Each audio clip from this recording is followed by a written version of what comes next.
2a to find the x of the vertex. And negative b over 2a equals negative 3 over 12. So the x of the vertex equals negative 1/4. And you plug that back into the original equation to find the y of the vertex. And the y of the vertex equals negative 5.375. So the vertex would be negative 1/4 and negative 5.375, this dot.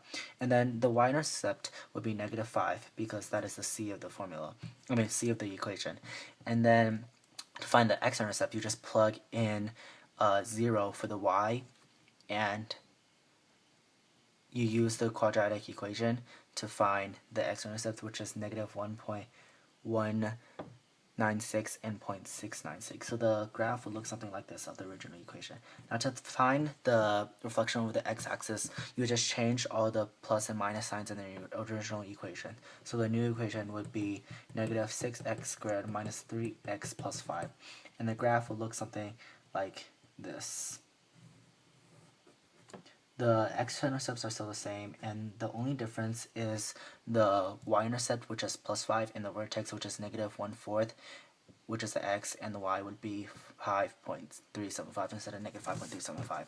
Now to find how to move the entire equation right 5 units, you have to find the new vertex, which you can find just by adding 5 to the x. So the new vertex would be 4.75, 5.375.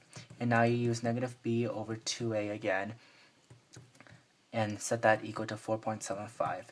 And the a stays the same, so negative 6x squared is still there. But to find the b, you just 2 times a, which is negative 6, it's negative 12, so that negative b over negative 12 equals 4.75, and then the b equals 57. So it will be plus 57 plus z, which is the x-intercept, which y-intercept, which you don't know, and that equals the y at the vertex, which is 5.375. And then using that, you just plug in x here, and then z comes out to negative 130.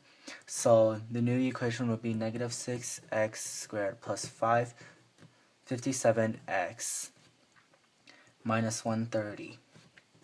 And that's f of x. And the graph would look something like, since 4.75 and 5.375 is here, it would look something like this.